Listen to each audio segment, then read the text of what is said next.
तो तो आज का आपका टॉपिक है जियार्डिया लैमलिया। ठीक है, हम उसके बारे में पढ़ेंगे।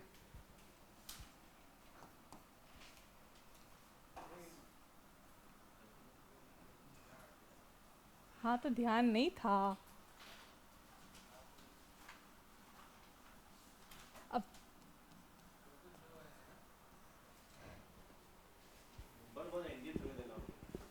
हाँ, तो तुम्हारा जो टॉपिक है आज का जियार्डिया लैमेला है। अपन ने फर्स्ट पढ़ा था एंट अमीबा हिस्टोलाइटिका।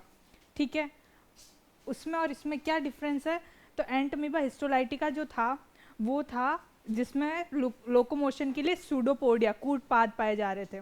इसमें लोकोमोशन के लिए फ्लैजिला पाया जाता है, कशाब। ठीक है, क्लियर? तो ये एक फ्लैजिलेट पैरासाइट है।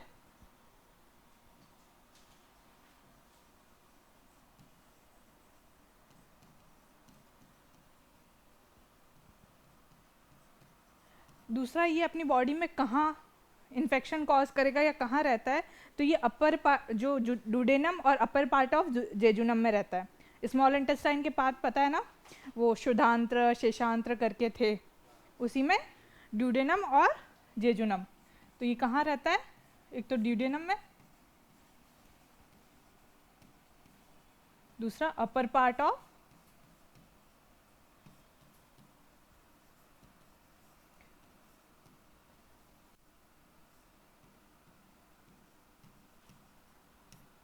क्लियर।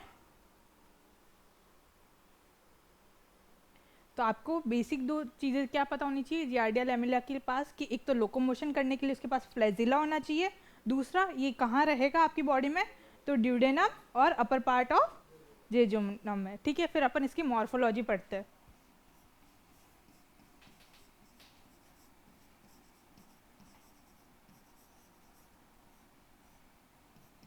अब ये दो फॉर्म में पाया जाता है, ट्रोफोजोइड एंड सिस्ट। जैसे एंट अमीबा हिस्टोलाइटिका पढ़ा था, ट्रोफोजोइड, प्रीसिस्ट और सिस्ट, वो 3 स्टेजेस में था, और ये सिर्फ 2 फॉर्म में। ठीक है, तो 2 फॉर्म्स पाई जाती है। First trophozoite and second cyst.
तो ट्रोफोजोइड कुछ ऐसा दिखता है। ठीक है, अब अगर तुम है ना ऊपर ऊपर से देखोगे तो बैडमिंटन का रैकेट देखा है? बैडमिंटन का रैकेट या फिर टेनिस का रैकेट, उसके शेप का दिखेगा। ठीक है, तो इसका शेप कैसा होता है, बैडमिंटन के रैकेट जैसा या टेनिस के रैकेट जैसा। क्लियर। इसकी मोटिलिटी कैसी होगी, तो जो पत्ती होती है ना, पत्ती भी कुछ इस तरीके से ही दिखती है उसके जैसी। क्लियर। तो लीफ लाइक मोटिलिटी। फिर ये जो ऊपर वाली चीज़ है ना, ये सक्लिंग डिस्क है जिससे वो अटैच होगा ड्यूडेनम में। क्लियर। तो जो ये चीज़ है इसको बोलते हैं सक्लिंग डिस्क।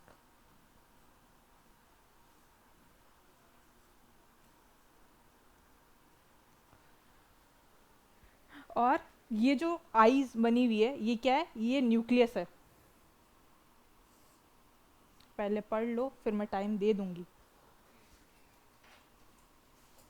सॉरी। तो ये क्या होता है, न्यूक्लियस। अब न्यूक्लियस में क्या है, न्यूक्लियस में क्या होगा, कैरियोसोम। बताया था ना लास्ट टाइम एंटामीबा हिस्टोलाइटिका में कि न्यूक्लियस के अंदर क्या होता है, चेक करो, बताया था। तो ये जो कैरियोसोम होता है इसमें क्या होता है, जेनेटिक मटेरियल। क्लियर। ये जो आर है ये क्या है, थ्रेड लाइक स्ट्रक्चर, फ्लैजिला। अपन ने फर्स्ट लिखा था ये कैसे पैरासाइट है, तो फ्लैजिला का। ठीक है, तो इसमें 4 पेयर फ्लैजिला पाए जाते हैं। 4 पेयर यानी कि 8 फ्लैजिला। क्लियर। तो ये हो गए फ्लैजिला।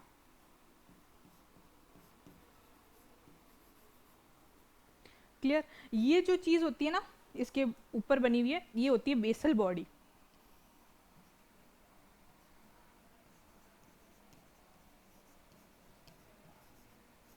और ये जो डंडे लाइक स्ट्रक्चर है इसको बोलेंगे एक्सोस्टाइल।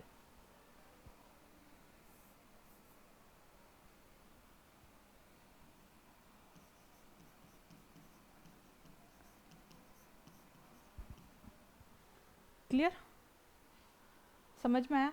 एक्सोस्टाइल और बेसल बॉडी का क्या काम होगा, ये जो स्ट्रक्चर है उसको स्ट्रेंथ प्रोवाइड करवाना, ताकि ये इसी जैसे तुम्हारे बॉडी का जो स्ट्रक्चर बना हुआ है वो कंकाल स्केलेटल के हिसाब से बना हुआ है ना, तो वो उसको स्ट्रेंथ देने का, इसकी बॉडी को स्ट्रेंथ देने का काम क्या कौन कौन करता है, एक्सोस्टाइल और बेसल बॉडी। क्लियर। और ये सिर्फ उसको स्ट्रेंथ नहीं देगा, दूसरा उसको न्यूट्रिशन भी प्रोवाइड करवाएगा, यानी कि खाना। क्लियर है। तो ये कुछ ट्रोफोजोइट ऐसा दिखता है तुम्हारा। कोई डाउट इसमें। अब ट्रोफोजोइट में कुछ पॉइंट्स लिख सकते हो, जैसे कि इसकी मोटिलिटी कैसी होती है, तो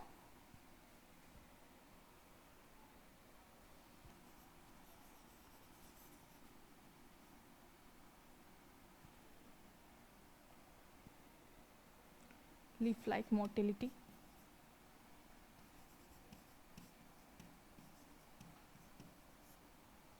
दूसरा इसका जो डॉर्सल पार्ट होता है वो होता है कॉन्वेक्स। अब पता है कॉन्वेक्स और कॉन्केव क्या होता है, उत्तल और अवतल। तो ये जो डॉर्सल पार्ट है ये कॉन्वेक्स होगा। क्लियर।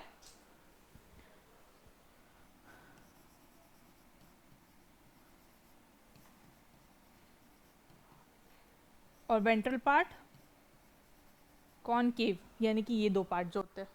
ठीक है, क्लियर है। ये इस साइड वाला वेंट्रल पार्ट हो जाएगा जो कॉनकेव, अवतल, और ऐसे डॉर्सल पार्ट क्या होगा, कॉन्वेक्स। क्लियर।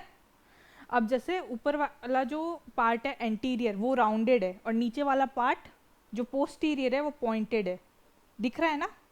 क्लियर, समझ में आ रहा है। तो जो इसका एंटीरियर पार्ट होता है वो कैसा होता है, अभी बताया।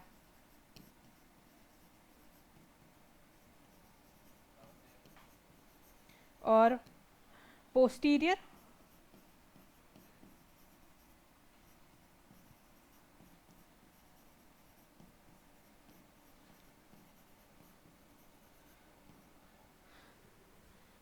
क्लियर।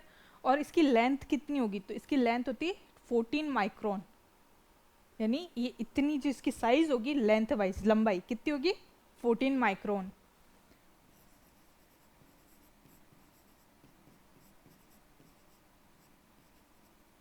और विड्थ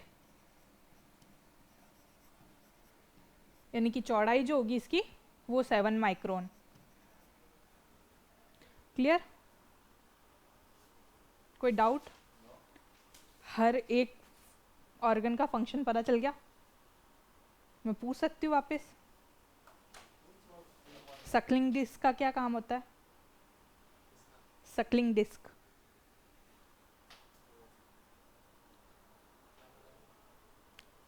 अटैच करने का काम करेगी, अडहेयर करने का। ठीक है, क्लियर?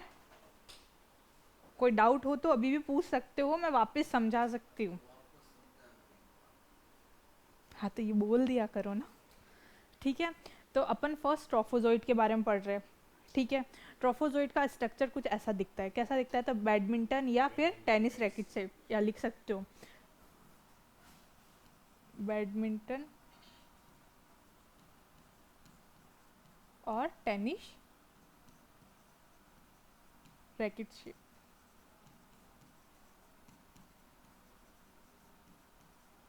क्लियर? कैसा दिखेगा?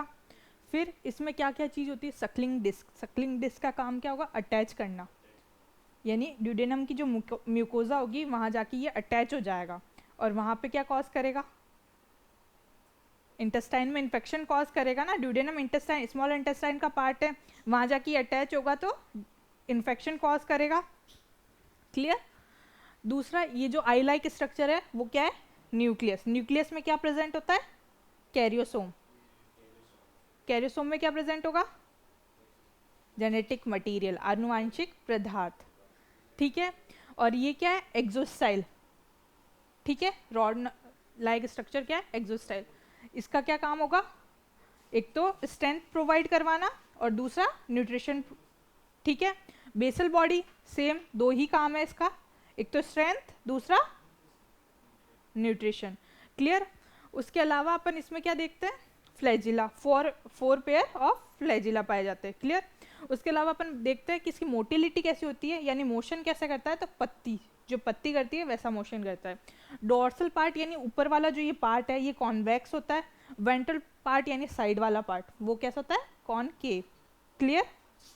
और ऊपर वाला पार्ट राउंडेड है और नीचे वाला पार्ट पॉइंटेड। क्लियर? उसके अलावा इसकी लेंथ कैसी कितनी है? तो 14 माइक्रोन। और विड्थ, चौड़ाई कितनी है? तो 7 माइक्रोन। क्लियर? कोई डाउट? पूछ लो कुछ, बस यही क्वेश्चन में दो। ट्रोफोजोइट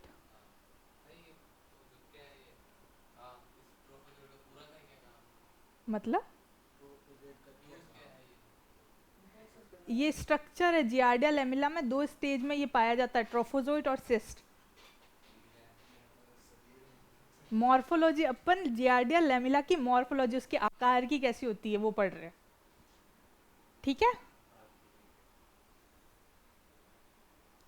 कोई डाउट? अब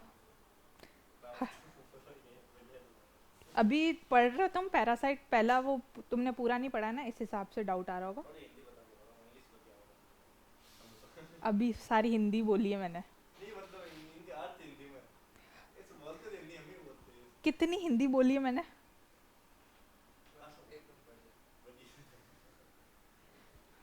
हटा दो इसको। Next heading cyst. हाँ कोई दिक्कत नहीं है, बस समझ आना चाहिए।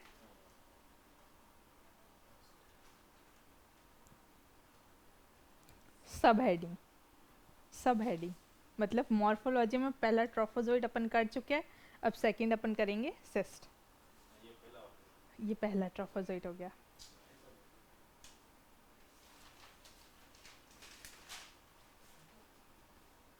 पैरासाइट का मतलब पता है? परजीवी। परजीवी पता है ना? परजीवी जो दूसरों पे निर्भर रहता है अपने जीने के लिए, खाना जो भी खाना वगैरह उसको चाहिए होगा ना वो दूसरों पे निर्भर रहेगा उसके लिए। क्लियर? हटा दूं इसको। नेक्स्ट सब हेडिंग सिस्ट।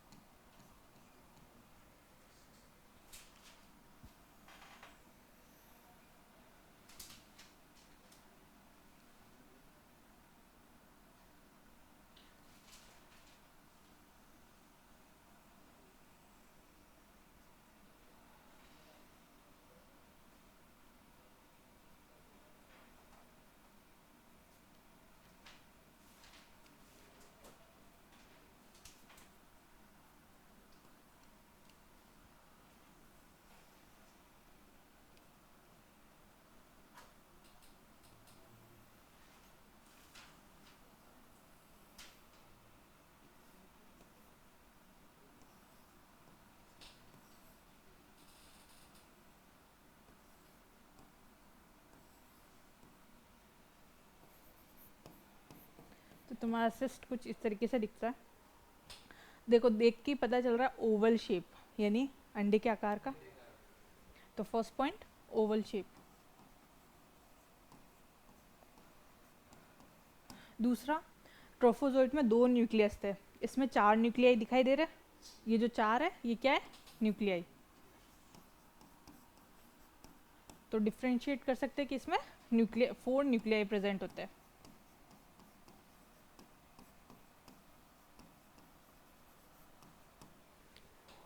क्लियर? फिर ये जो चीज़ है वो सेम बेसल बॉडी,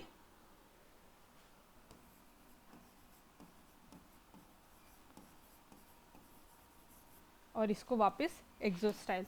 बताओ एक्सोस्टाइल का काम क्या था? न्यूट्रिशन प्रोवाइड करना। और बेसल बॉडी सेम। क्लियर? तो अब इसमें क्या क्या नहीं है? सक्लिंग डिस्क नहीं है और फ्लैजिला नहीं है। तो इसके जो अवशेष होते हैं ना सक्लिंग डिस्क और फ्लैजिला के, इसके साइटोप्लाज्म में पाए जाते हैं। अवशेष तो पता है। तो remains of flagella and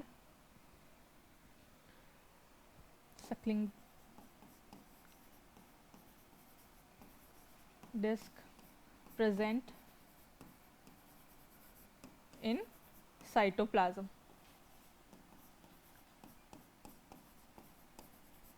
clear?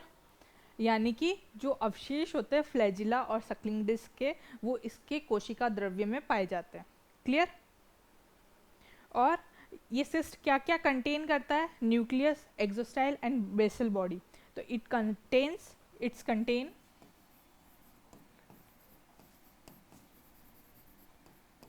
Nuclei, basal body and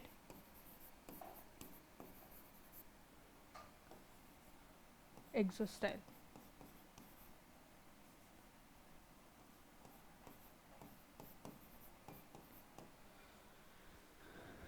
clear है? कोई डाउट? इसकी लेंथ कितनी होती है? 12 माइक्रोन। और विड्थ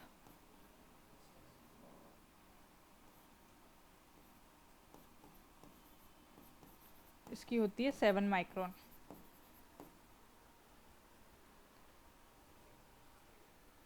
क्लियर? डिफ्रेंशिएट कर सकते हो ट्रोफोजोइट कैसा दिखता है और सिस्ट कैसा दिखता है। क्लियर? ये जियार्डिया लैमेला है, ये याद रखना। ये सिस्ट और ट्रोफोजोइट किसके है? ये सिस्ट और ट्रोफोजोइट किसके है? Giardia lamella.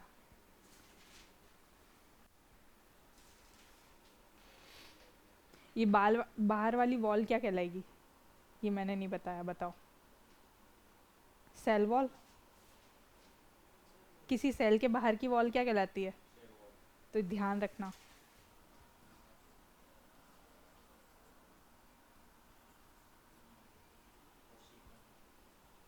भित्ति।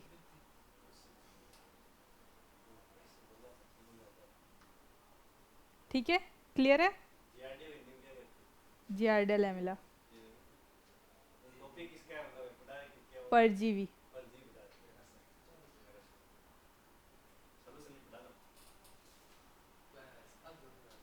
हटा दो इसको। नेक्स्ट इसकी लाइफ साइकिल।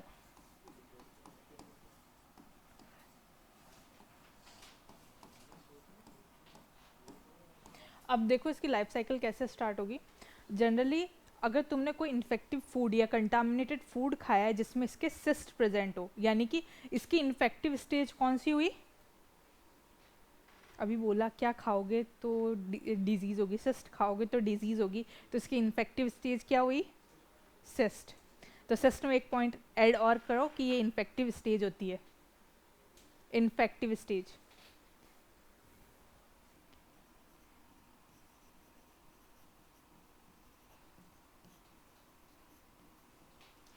ठीक है? क्लियर? कोई डाउट?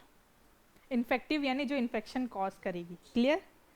तो अगर अपन कोई ऐसा फूड खाते हैं जिसमें जियार्डिया लेमिला के सिस्ट प्रेजेंट हो तो वो आपके स्टमक में आएंगे। स्टमक में भी ये डिजीज़ कहाँ कॉज कर रहा था? ड्यूडेनम में। तो ड्यूडेनम में आएंगे तो जो सिस्ट है ना वो डिवाइड होगा ट्रोफोजोइट में। एग्जिस्टेशन, पुट्ठी विखंडन बताया था उस दिन। सेम प्रोसेस ये भी करेगा। और जैसे तुमने देखा कि सिस्ट में 4 न्यूक्लियस थे और ट्रोफोजोइट में 2, यानी कि एक सिस्ट 2 ट्रोफोजोइट बनाएगा। क्लियर? ठीक है। किसके थ्रू? बाइनरी फिजन, द्विखंडन के थ्रू। क्लियर? मैं समझा रही हूँ फिर लिखूंगी, बट एक लाइन दे रही हूँ कैसे। फिर वो क्या है तुम्हारे ड्यूडेनम में। अब ड्यूडेनम में जो आपके इंटेस्टाइन में तो HCl होता है, तो अगर हाई एसिडिटी होती है तो कई बार ये बाइलरी ट्रैक्ट में चले जाते हैं, यानी कहाँ? जहाँ बाइल बनता है या स्टोर होता है। बाइल बनता कहाँ है? लीवर में, यकृत में। या फिर स्टोर कहाँ होगा? गॉल ब्लैडर, पित्ताशय। क्लियर? वहाँ पे स्टोर होगा, तो उस जगह भी ये जाके इन्फेक्शन कॉज कर सकता है। तो ड्यूडेनम में ये क्या करेगा? पहले तो ये ट्रोफोजोइड में कन्वर्ट हुआ। ट्रोफोजोइड में क्या? सक्लिंग डिश है, तो वो जाके ड्यूडेनम की जो वॉल है उस पर अटैच हो जाएगा। ठीक है? और वहाँ पे इन्फेक्शन कॉज करेगा। तो तुम्हें पता हो, तुमने पढ़ा हो डाइजेशन वाला चैप्टर अगर 11th में, तो उसमें ये बताते हैं कि है ना जो ड्यूडेनम या स्मॉल इंटेस्टाइन होती है उसमें माइक्रोविलाई प्रेजेंट होते हैं जो खाने को एब्जॉर्ब करने का काम करता है। तो ये वहाँ जाके इन्फेक्शन कॉज करती है। और क्या करती है? फैट के एब्जॉर्प्शन को कम कर देती है। तो अगर फैट का एब्जॉर्प्शन नहीं होता तो विटामिन B12 और फॉलिक एसिड का भी नहीं होगा, क्योंकि विटामिन B12 और फॉलिक एसिड के एब्जॉर्प्शन के लिए फैट लगता है। अगर फैट ही नहीं होगा तो दोनों का, तीनों का नहीं होगा ना। अब कहाँ किस किस का एब्जॉर्प्शन नहीं हो रहा है? तो फैट, विटामिन B12 और फॉलिक एसिड। क्लियर? और फिर क्या करेगा? जैसे ये ड्यूडेनम से आगे जेजुनम में जाएगा, जेजुनम से आगे लार्ज इंटेस्टाइन में जाएगा। अब लार्ज इंटेस्टाइन में इसके लिए अनफेवरेबल कंडीशन होती है, तो ये वापस क्या परफॉर्म करेगा? एंसाइस्टेशन, यानी कि पुट्ठी का वापस निर्माण करेगा। ठीक है? यानी ट्रोफोजोइड से वापस किस में कन्वर्ट होगा? सिस्ट में। क्लियर? और सिस्ट में कन्वर्ट होके लार्ज इंटेस्टाइन से सिक्कम कॉलन रेक्टम, और रेक्टम से वापस स्टूल में पास हो जाएगा। और स्टूल में पास होने के बाद अगर वापस सेम साइकिल, अगर आपने इन्फेक्टेड कंटामिनेटेड फूड और वाटर खाया तो वापस आपकी बॉडी में आ जाएगा। क्लियर? कोई डाउट? अब लिख लूँ? देखो, सबसे पहले इंजेस्टेड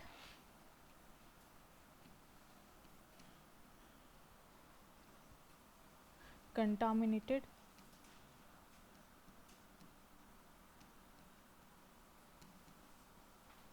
फूड और वाटर।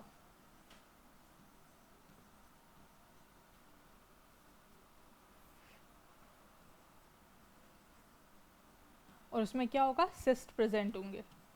और कितना सिस्ट खाएंगे तब इन्फेक्शन हो सकता है? तो 10 से 100 सिस्ट अगर आपके बॉडी में प्रेजेंट है तो इन्फेक्शन कॉज कर सकते हैं। ठीक है? 10 से 100। ठीक है? क्लियर? अब कंटामिनेटेड फूड खाने के बाद कहाँ आया? ड्यूडेनम में। अब ड्यूडेनम में ये सिस्ट कन्वर्ट इन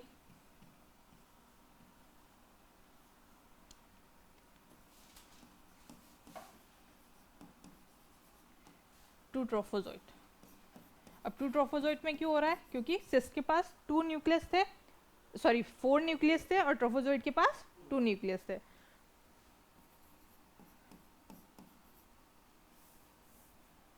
ठीक है? बाइनरी फ्यूजन के थ्रू, बाइनरी फ्यूजन यानी कि द्विखंडन।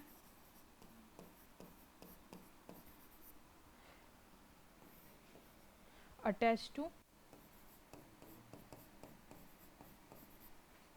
Duodenal mucosa.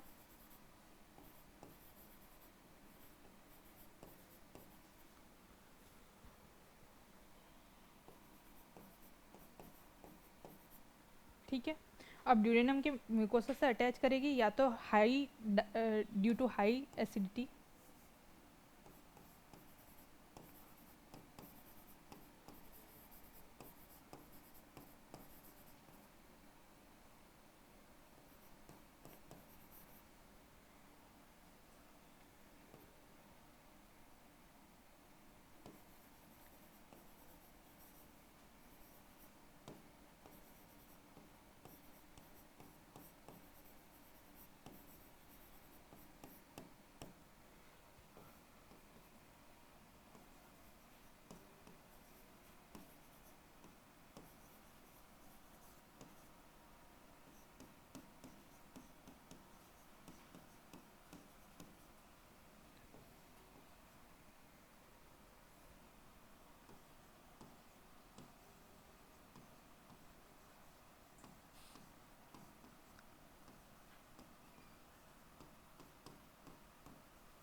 क्लियर?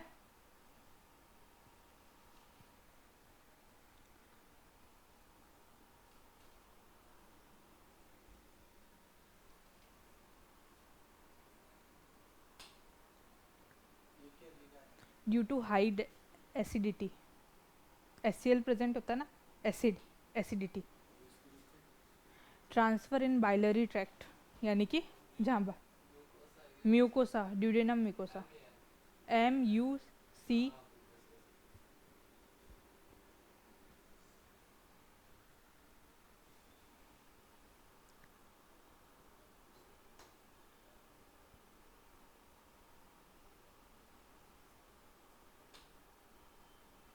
क्या ये नहीं समझ में आ रहा? कौन सा वाला?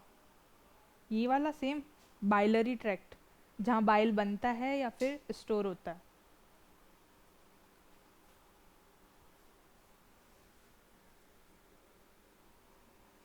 Enter in a large intestine,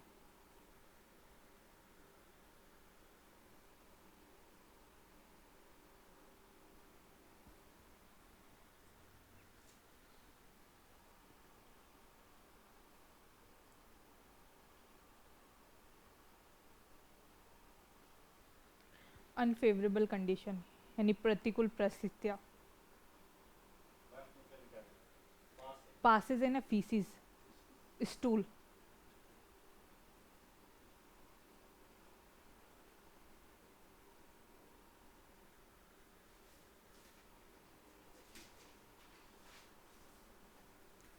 passes in a feces, FECES।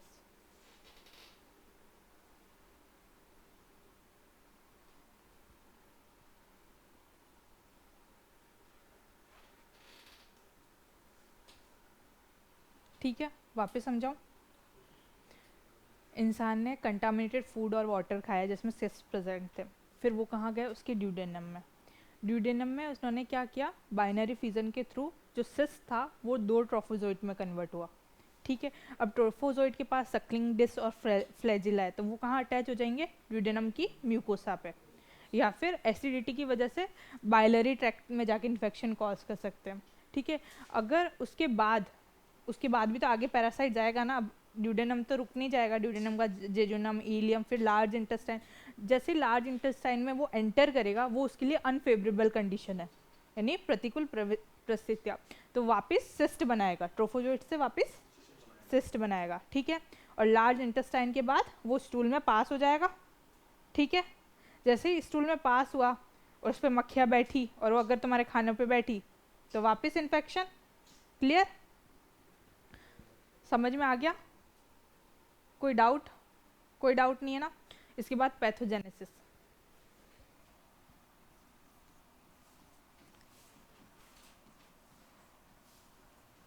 अब पैथोजेनेसिस में अपन ये पढ़ते हैं कि डिजीज़ कैसे कॉज करता है या क्या कॉज करता है। ठीक है, अब पैथोजेनेसिस में ये क्या कर रहा है? ड्यूडेनम एक इंटेस्टाइन की वॉल है। ठीक है, तो डिस्टरबेंस कॉज कर रहा है इंटेस्टाइनल वॉल में। क्लियर? ड्यूडेनम इंटेस्टाइन का पार्ट है ना, आंत्र का, तो वहीं पे डिस्टरबेंस कॉज कर रहा है ना। करेक्ट ना? डिस्टरबेंस, डिस्टर्ब करना, किसी को परेशान करना, परेशानी कॉज कर रहा है ना आंत्र में। ठीक है, तो ये क्या करता है? डिस्टरबेंस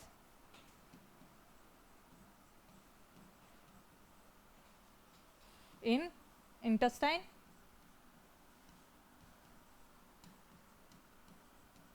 दूसरा ये malabsorption of fat,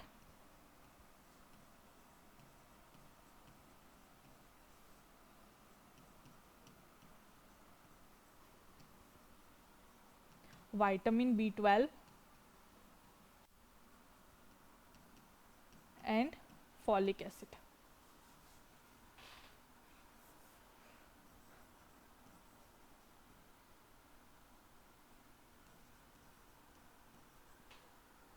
clear? यानी कि एक तो इंटेस्टाइन में ये डिस्टरबेंस परेशानी करता है।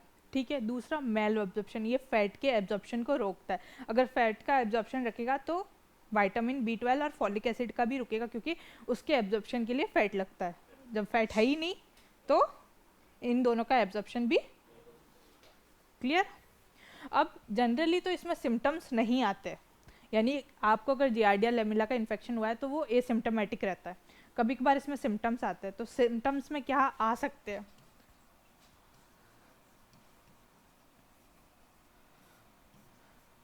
Looseness of bowel,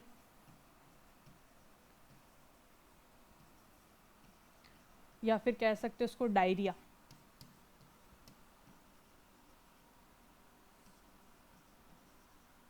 clear? Abdominal pain, stomach में है तो एब्डोमिनल पेन होगा।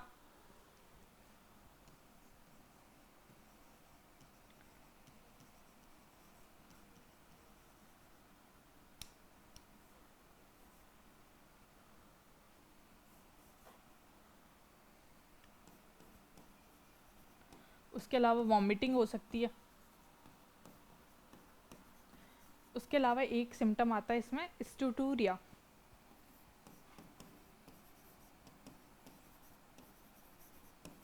स्टूटूरिया, ठीक है। इसमें क्या होगा, आपका जो स्टूल होगा उसमें फैट का पार्ट प्रेजेंट होगा, लिपिड, फैट लिपिड, उसका पार्ट आपके स्टूल में प्रेजेंट होगा।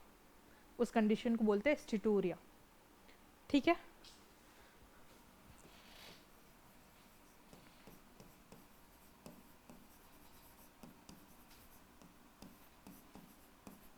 मुझे पूरा यकीन है भूल जाओगे, ठीक है। और कई बार जनरल फीचर्स में इसमें देखने को मिलती है एलर्जिक रिएक्शंस,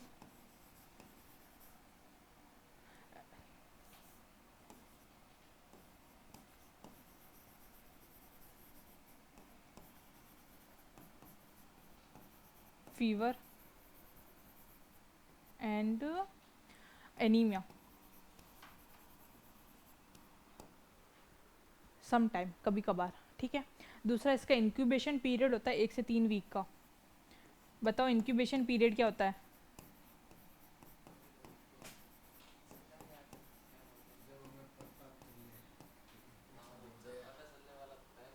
जिस दिन इन्फेक्शन हुआ उससे पहला सिम्टम आने तक का जो टाइम होता है वो होता है इंक्यूबेशन पीरियड।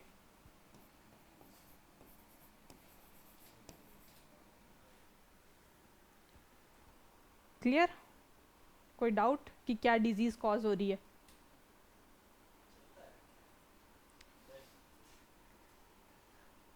डिस्कम्फर्ट हो रहा है, परेशानी हो रही है आपके इंटेस्टाइन में, ठीक है। ड्यूडेनम में वो अटैच हो गया है, वहाँ की जो माइक्रोविलाई होती है उनको ढंग से काम नहीं करने देता, तो फैट का एब्जॉर्प्शन नहीं होगा। फैट का नहीं होगा तो विटामिन B12 और फॉलिक एसिड नहीं होगा, क्योंकि उनके एब्जॉर्प्शन के लिए फैट लगता है। क्लियर? और उसके बाद आपको सिम्टम, अगर आपके इंटेस्टाइन का इन्फेक्शन है तो सबसे कॉमन सिम्टम क्या होता है? डायरिया, वॉमिटिंग, और क्या होता है? Pain, abdominal pain. क्लियर? उसके अलावा सिर्फ एक सिम्टम एक्स्ट्रा है, वो स्टूटूरिया है, यानी कि आपके स्टूल में फैट प्रेजेंट होगा, ठीक है। क्लियर? उसके अलावा कभी कभार अपन इसमें एलर्जिक रिएक्शंस देखते हैं, फीवर और एनीमिया भी देखते हैं, ठीक है। उसके बाद इसका इंक्यूबेशन पीरियड जो होता है वो 1 से 3 हफ्ते का होता है। क्लियर? कोई डाउट? समझ आया? अब इसकी LD,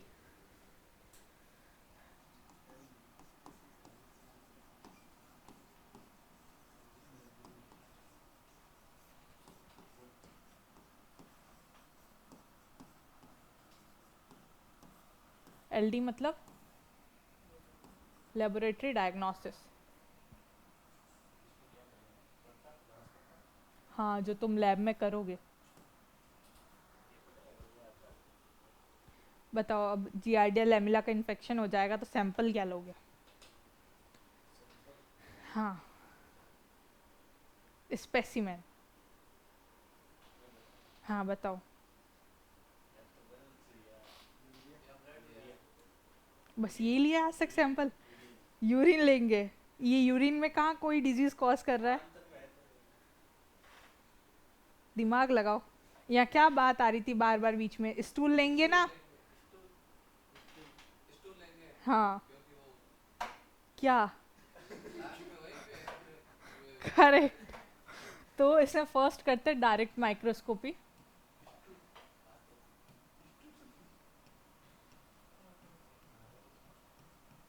तो इसमें स्पेसिमेन तो अपन क्या लेंगे? या सैंपल जो भी कह सकते हो वो होगा स्टूल। तो स्टूल एग्जामिनेशन में दो टाइप की एग्जामिनेशन किए जाते हैं, नॉर्मल स्लाइन,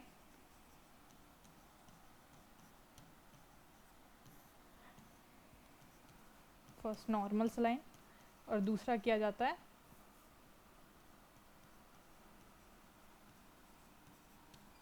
किसी ने परफॉर्म किया है ये टेस्ट?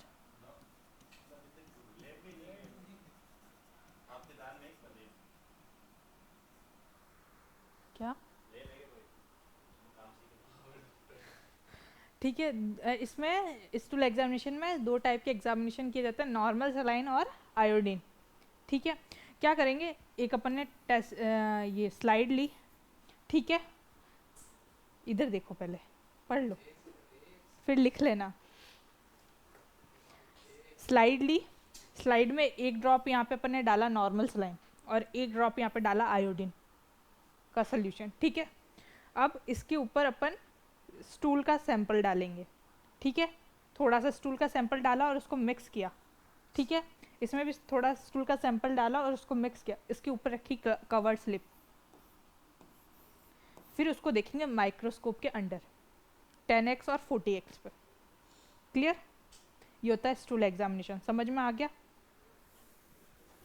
तो अब नॉर्मल स्लाइन में देखेंगे क्या, तो नॉर्मल स्लाइन में अपन देखते हैं इसके ट्रोफोजोइट। अपन ने पढ़ा था इसकी मॉर्फोलॉजी में, आकार की में, कैसा दिखता है ट्रोफोजोइट। तो इसकी मोटिलिटी दिखेगी ट्रोफोजोइट की,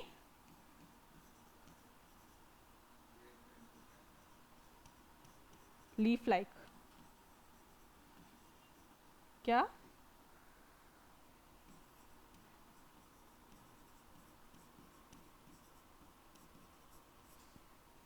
और आयोडीन में अपन देखेंगे सिस्ट। क्लियर? यानी कि नॉर्मल स्लाइन में आपको क्या दिख रहा है, ट्रोफोजोइट, और आयोडीन में अपन क्या देख रहे हैं, सिस्ट। एक दूसरा इसका तरीका होता है बायोप्सी का।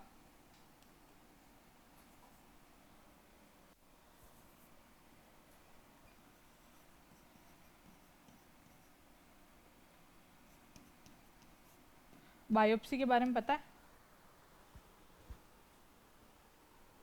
नहीं सुना कभी?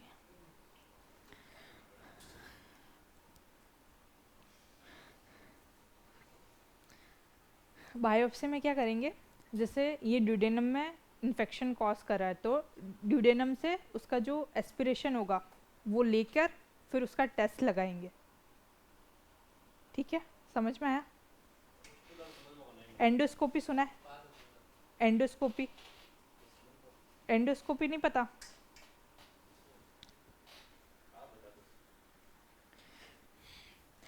देखो है ना,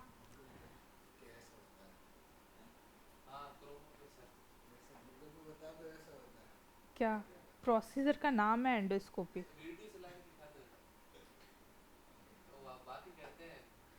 देखो है ना, बायोप्सी ऐसा समझ लो कि जैसे भी कोई आपका ऑर्गन है या फिर कोई है ना एस्पिरेशन है, जैसे स्टमक में एसिड वगैरह होता है, उसका एस्पिरेशन यानी तरल, वो अपन निकालते हैं। ठीक है, फिर उसको लैब में भेजते हैं और लैब में उसकी बायोप्सी होती है। कैसे होती है, सैंपल आएगा, टिश्यू प्रोसेस होगा।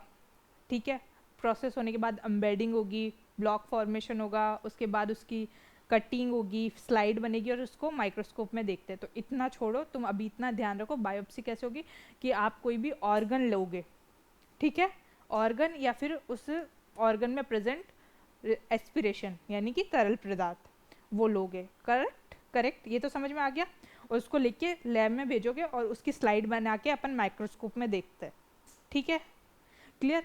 तो इसकी बायोप्सी अपन दो टाइप से कर सकते हैं, एक तो एंडोस्कोपी। एंडोस्कोपी क्या होता है, एक राइल्स ट्यूब होती है जिसको अपन मुंह से अंदर डालते हैं, ड्यूडेनम तक जाएगी, उसमें वो एस्पिरेशन लेगी और आएगी। ठीक है, दूसरा इसके लिए एक टेस्ट लगाते हैं, एंट्रोस टेस्ट। उसमें क्या करते हैं, एक जिलेटिन का कैप्सूल होता है और उससे थ्रेड अटैच होता है, धागा, मतलब उस कैप्सूल के अंदर भी धागा है बट वो एक साइड से थोड़ा सा निकला हुआ धागा होता है। उस धागे को पकड़ते हैं, पेशेंट को देते हैं। तो वो जो कैप्सूल है पहले स्टमक में जाता है, तुम्हारे आमाशय में, फिर आंत्र में जाता है। ठीक है, आंत्र में उसको 2 घंटे रखते हैं, तो वो जिलेटिन कैप्सूल क्या होता है, वहाँ पे डिजॉल्व हो जाता है, बचता क्या है, थ्रेड। तो थ्रेड से अटैच हो जाते हैं ट्रोफोजोइट। ठीक है, फिर अपन 2 घंटे बाद उसको थ्रेड को निकालते हैं, उसको नॉर्मल सलाइन में डालते हैं, फिर उसको सेंट्रीफ्यूज करते हैं। ठीक है, सेंट्रीफ्यूज करने के बाद जो उसका डिपॉजिट होता है, बॉटम में डिपॉजिट होता है ना, उसको लेते हैं और उसकी स्लाइड बना के देखते हैं। समझ में आया? तो 2 मेथड होते हैं इसमें, या तो अपन एंडोस्कोपी के थ्रू ले सकते हैं या एंट्रोस टेस्ट। एंट्रोस टेस्ट अब नहीं लगाते क्योंकि एक तो बहुत महंगा होता है और दूसरा पॉसिबल नहीं है क्योंकि 2 घंटे तक लेके बैठना। क्लियर? हाँ, करेक्ट। ठीक है, तो बायोप्सी में एक तो कर सकते हैं अपन एंडोस्कोपी, दूसरा कर सकते हैं अपन एंट्रोस टेस्ट।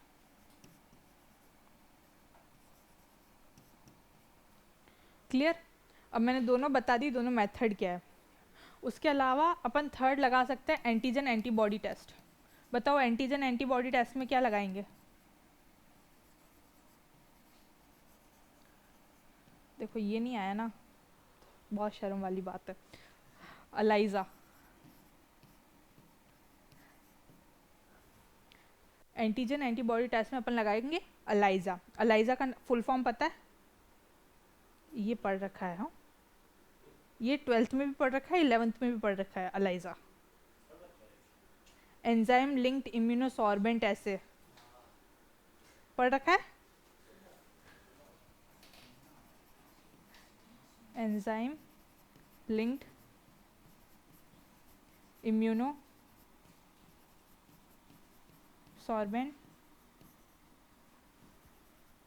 ऐसे। क्लियर? और फोर्थ इसमें एक मॉलिक्यूलर टेस्ट लगाएंगे।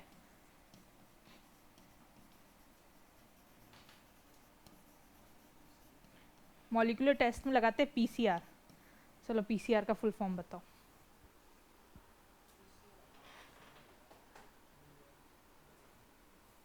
बताओ। Polymerase chain reaction.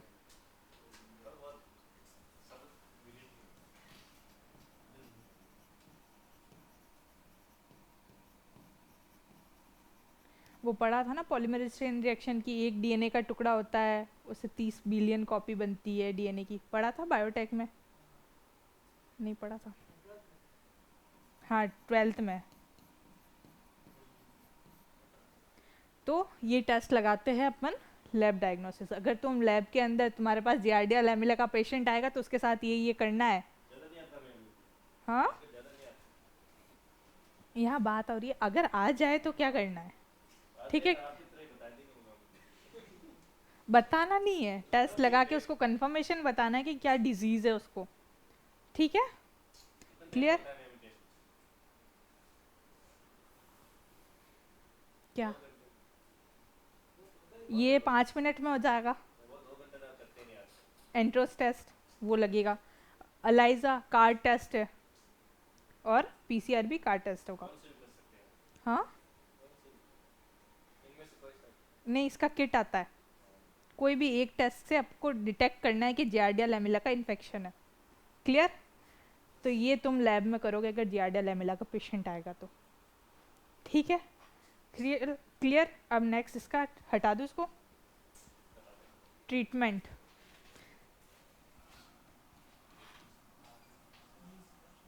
बताओ कौन सी दवाई दोगे?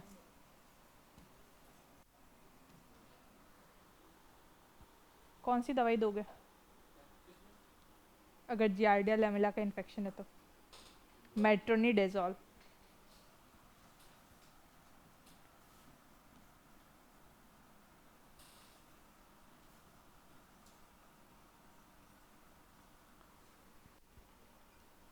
कितनी दोगे? तो 250 mg दोगे, थ्राइस इन अ डे।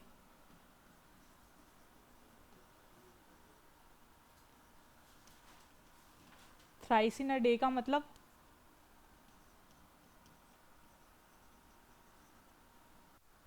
एक दिन में 3 बार।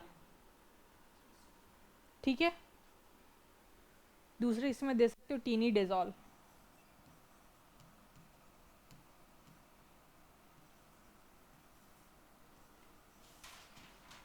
फिर इसका प्रोफाइल एक्सिस।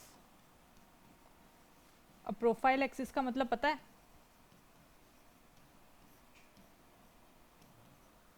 बचाव। अब बचाव कैसे करोगे बताओ?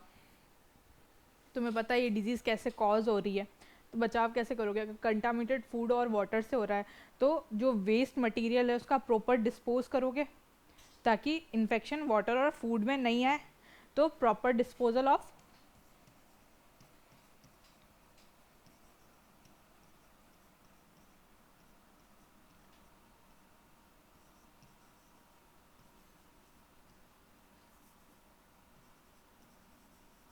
यानी कि वेस्ट का आप प्रॉपर डिस्पोजल करोगे।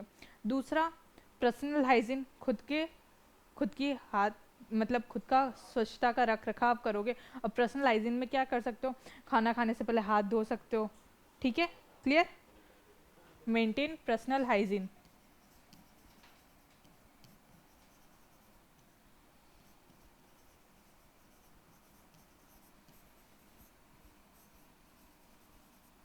ठीक है, क्लियर? उसके अलावा क्या कर सकते हो? अगर वाटर और फूड से इन्फेक्शन हो रहा है, अगर तुम वाटर पी रहे हो बॉईल करके, फिल्टर करके, या फिर क्लोरिनेशन कर सकते हो उसका, पता है ना? ये तो पता है ना? जो सीवेज वाला वाटर होता है उसको वापस यूज़ करने के लिए उसको क्लोरीनेट किया जाता है ना, क्लोरीनेशन की प्रक्रिया की जाती है, उसको बोलते हैं। ठीक है, और घर में अगर नॉर्मली तुम पानी पी रहे हो तो बॉईल कर सकते हो, उबाल सकते हो उसको ताकि तुमको इन्फेक्शन नहीं हो। या फिर फिल्टर आते हैं ना, फिल्टर्स, करेक्ट? तो या तो वाटर का क्लोरीनेशन,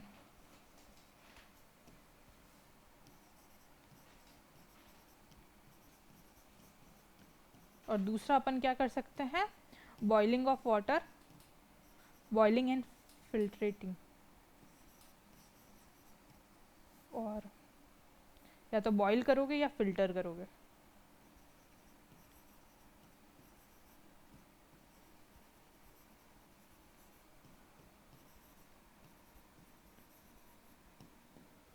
क्लियर? तो आपका जियार्डिया लेमिला यहीं ख़त्म होता है।